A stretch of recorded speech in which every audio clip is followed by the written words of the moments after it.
Olá, sou José Luiz, professor da Faculdade São Francisco de Assis.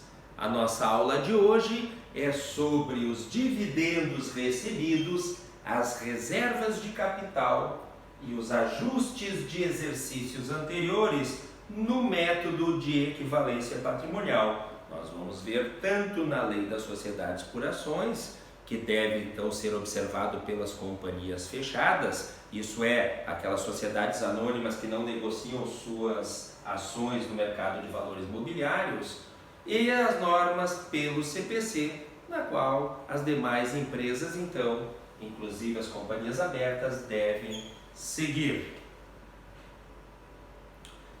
Importante ressaltar que no método de equivalência patrimonial, tanto pela legislação societária quanto pelas normas do CPC, o lucro obtido pela investida é registrado na investidora por meio do método de equivalência patrimonial exatamente no momento em que ele é gerado, atendendo dessa forma, então, ao princípio da competência.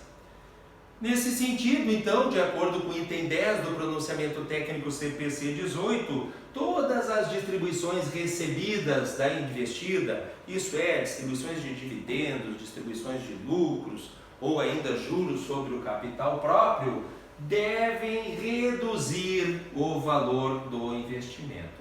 Isso porque naqueles investimentos avaliados pelo método de custo, quando se apropria os dividendos a receber da investida, o registro é a crédito do resultado do exercício em uma conta de dividendos recebidos. Nos investimentos mais expressivos, isso é, onde existe influência significativa, que é o caso das coligadas, controladas em conjuntos ou empreendimentos controlados em conjunto, se utiliza um método mais aperfeiçoado, que é o método de equivalência patrimonial que acompanha o fato econômico. Dessa forma, então, vamos exemplificar aqui para que fique mais fácil de se absorver o conteúdo. Numa apropriação de dividendos a receber, é considerada uma redução do investimento, uma vez, então, que a receita já foi registrada. Então, quando a gente registra o resultado de equivalência patrimonial, na realidade nós estamos registrando o lucro que foi obtido por essa investida, claro, de acordo com o nosso percentual de participação. E a empresa que teve esse lucro, ela vai então apropriar os dividendos a pagar de acordo então com o seu estatuto. Nesse mesmo momento, a investidora vai apropriar os dividendos a receber. Quando o investimento é avaliado por equivalência patrimonial, então, em contrapartida, isso é a crédito da conta de investimentos. E posteriormente, naturalmente, quando do recebimento desse dividendo, por caixa ou equivalente de caixa, vamos então dar entrada no caixa ou equivalente de caixa, debitando essa conta e creditando a nossa conta de dividendos a receber, uma conta então pertencente ao nosso ativo circulante, clientes e outros recebíveis. Vamos ver aqui então, ó. Nós temos então a controlada ômega nesse exemplo e nós temos a investidora delta que possui 60% das ações do capital total então dessa investida.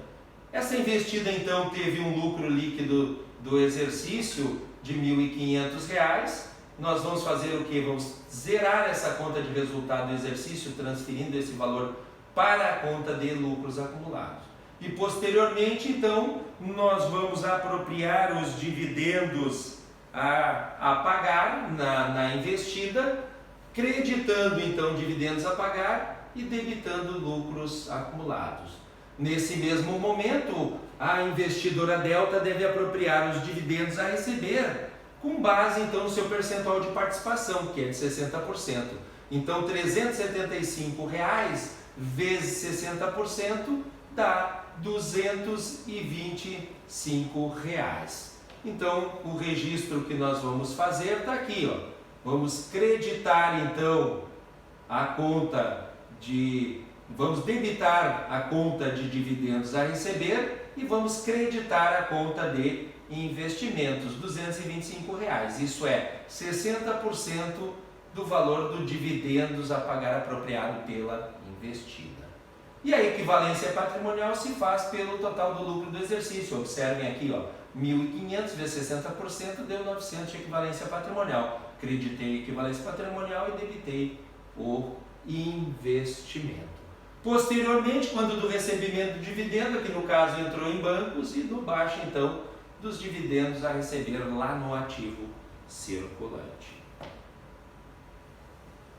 Então, em relação aos dividendos a receber, tanto no método adotado pela legislação societária quanto pelo CPC, o tratamento contábil é o mesmo, de nós creditarmos então a conta de investimento em contrapartida de uma conta de dividendos a receber. Vamos ver agora então as reservas de capital. Qual é o efeito em relação então ao método de equivalência patrimonial? Em linhas gerais, nós podemos falar que reservas de capital são valores recebidos pela empresa e que não transitaram pelo resultado como lucros. Em geral, então, refere-se à contribuição por meio então da subscrição de valores mobiliários, como ações, bônus de subscrição, partes beneficiárias, que são exemplos então de valores mobiliários. E esses recebimentos, de acordo com o parágrafo 1º do artigo 182 da Lei 6404 de 76, eles devem ser registrados então como reserva de capital. No entanto, esses valores aumentam o patrimônio líquido. Portanto, quando uma coligada, um empreendimento controlado em conjunto ou uma controlada registra uma reserva de capital, um aumento proporcional, de acordo então com a participação da investidora nessa investida, deve ser registrado na conta de investimentos, em contrapartida do resultado de equivalência patrimonial. Isso na legislação societária. Isso porque esse valor que foi recebido pela empresa representa efetivamente um ganho para a sociedade. E por isso, de acordo então com o artigo 248 da Lei 6404/76, nesse caso alterado pela 11.941 em 2009, deve ser registrado como ganho de equivalência patrimonial. Então vamos ver aqui, ó, o registro contábil, um exemplo aqui da constituição de uma reserva de capital referente então à alienação de bônus de subscrição. Esse bônus de subscrição, de acordo com o artigo 75 da Lei 6404 de 76, são aqueles emitidos no caso de companhias de capital autorizado. Então, aquela diferença entre o capital subscrito, que é o comprometimento do sócio de colocar um determinado valor na empresa, e o capital que foi autorizado estatutariamente nos termos do artigo 168 da mesma Lei 6404/76, gera o que a gente chama de capital não subscrito, que é aquela parte do capital que não encontrou colocação. Isso é, não encontrou quem se comprometesse a entregar a empresa na qualidade de sócio. Muito bem, esse capital não subscrito, ele pode ser vendido. O que é vendido, então, é o direito de subscrever ações posteriormente quando dos aumentos de capital. No caso aqui, então, houve uma alienação, uma venda, então, de bônus de subscrição em dinheiro pela companhia Ômega, que é uma controlada da Delta, né, com 60%. Então, observe, Ômega recebeu R$100 em dinheiro e surgiu, então, uma reserva de capital, a alienação de bônus de subscrição, R$100. No momento, então, que a investida, no caso a controlada, a Ômega registra essa operação, a investidora, de acordo com o seu percentual de participação, então 60%, pega 100 vezes 60%, encontra R$60, vai aumentar então o seu investimento em R$60 e a contrapartida vai no resultado de equivalência patrimonial, porque gerou efetivamente um ganho para a investidora. Um outro exemplo aqui é do registro então de uma reserva de capital referente à alienação de partes beneficiárias pela investida, né?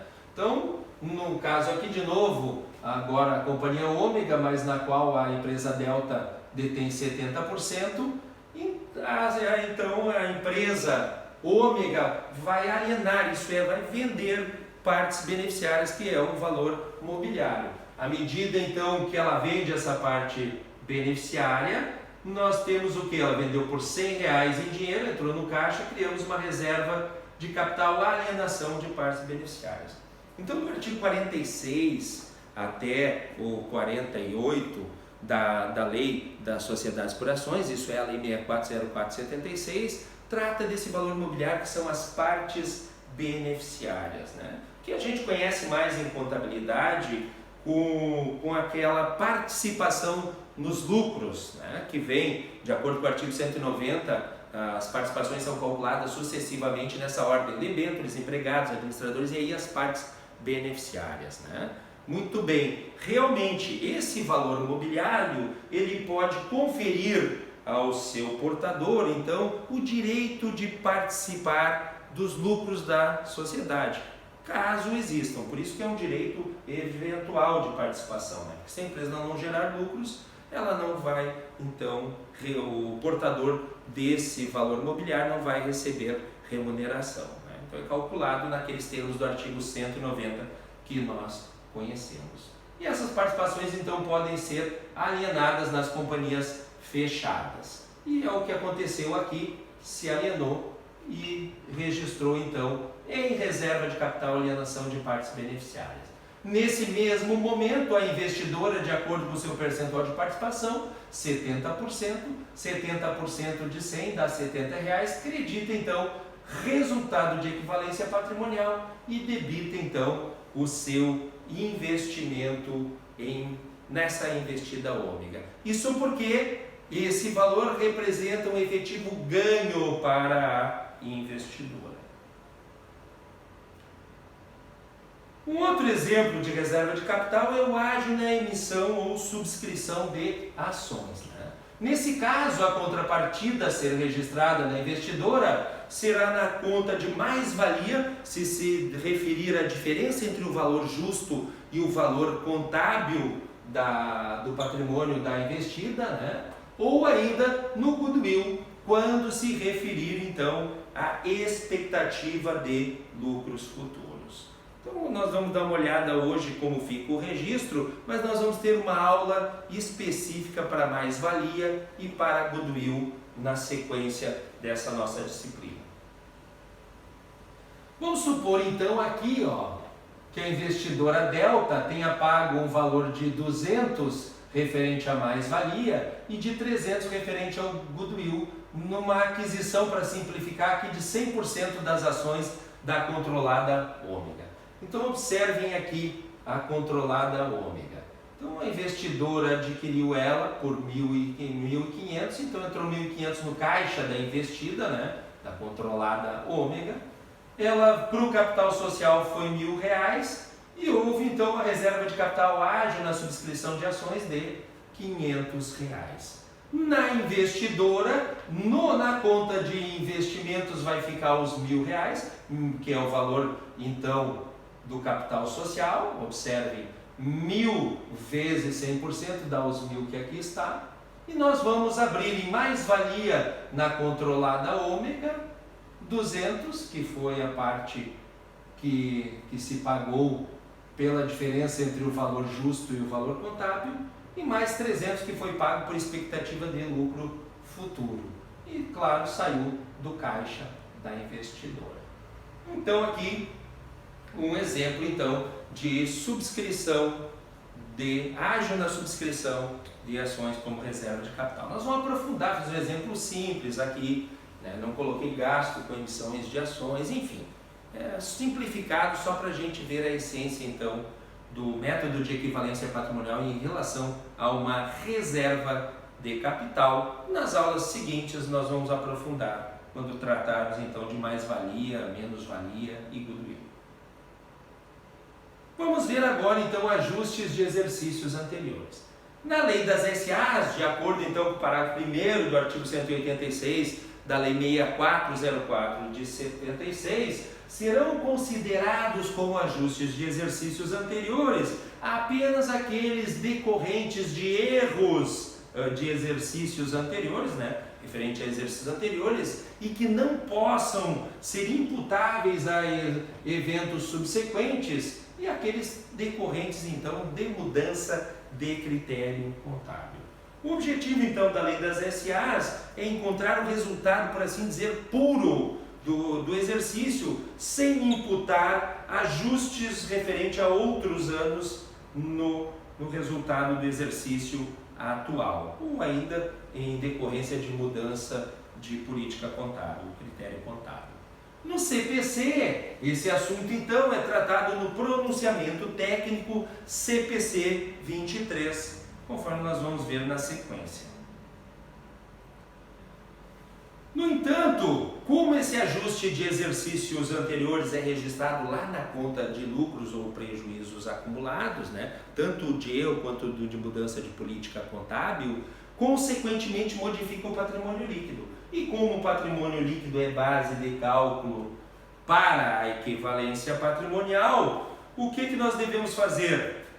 Em consequência disso, de acordo então com a legislação societária, deve ser registrado como resultado de equivalência patrimonial. Já nas normas pelo CPC, vai depender de ser uma coligada, um empreendimento controlado em conjunto ou uma controlada. Vamos ver então com calma e exemplificar nas duas normas. Então, no CPC, no caso de coligada ou empreendimento controlado em conjunto, de acordo então com o item 63 da interpretação técnica ICPC 9, já na sua segunda revisão, nós podemos registrar tanto em lucros acumulados, quanto registrarmos diretamente no resultado de equivalência patrimonial. Então vamos ver aqui um exemplo. Nós temos aqui uma coligada B, na qual a investidora A possui 30% do capital social. Vamos ver aqui o primeiro caso, no caso de despesa de exercícios anteriores. Então, houve um erro na apropriação da folha de pagamento em relação às férias, elas ficaram registradas a menor. Descubro só no exercício seguinte, quando então já foi fechado inclusive o livro diário, o que eu faço? Ajusto o valor de férias a pagar em contrapartida de lucros ou prejuízos acumulados. Muito bem, a investidora nesse momento, de acordo com o seu percentual de participação que é de 30%, então também ajusta a sua conta de investimento. Observem, houve uma redução do patrimônio líquido. Portanto, credito então 300, que é 1.000 vezes 30%, no investimento na empresa B, e debito ou resultado de equivalência patrimonial ou lucros acumulados na investidora. Se houvesse o caso de receita de exercícios anteriores, então férias foi apropriado a maior, então vou debitar férias a pagar e creditar lucros ou prejuízos acumulados, 500. Na proporção possuída pela investidora, 30% de 500, encontro 150. Observem, aumentou o patrimônio líquido, portanto, um débito na conta de investimentos e a crédito de resultado de equivalência patrimonial. Aqui eu simplifiquei, tirei os tributos incidentes sobre o lucro, Obviamente, aqui no caso então de apropriação de despesas do exercício anterior, haveria então imposto de renda e contribuição social a recuperar, e nesse caso imposto de renda e contribuição social a pagar, e ainda corrigidos de multa e de juros. Então foi simplificado sem considerar os tributos. Em relação à controlada, de acordo com o item 63 da ICPC 9, o ajuste de exercícios anteriores por mudança de prática contábil ou retificação de erro, a controladora fará o reconhecimento de sua parte nesse ajuste nos termos do pronunciamento técnico CPC 23. Isso é O registro contábil vai ser na conta de lucros ou prejuízos acumulados. Então, uma situação similar, só que agora uma controlada ômega, já que a investidora Delta possui 80%. Né? Então, primeiro aqui no caso de despesa de exercícios anteriores, sem considerar tributos novamente, houve então uma apropriação a menor, então credito 1.200 em férias a pagar e debito lucros ou prejuízo acumulado 1.200. Então reduziu o PL, logo 1.200 vezes 80%, enquanto 960 que credito no investimento ômega e debito lucros ou prejuízos acumulados lá na investidora. Se fosse o caso de receita de exercícios anteriores, então uma apropriação maior de férias a pagar, debitaria então férias a pagar e creditaria lucros ou prejuízo acumulado. Então houve um aumento do PL, 600 vezes 80% dá 480, debito investimentos em ômega e credito lucros ou prejuízos acumulados lá na investidora. Muito bem, essa foi a nossa aula de hoje. Obrigado a todos e até a nossa próxima aula.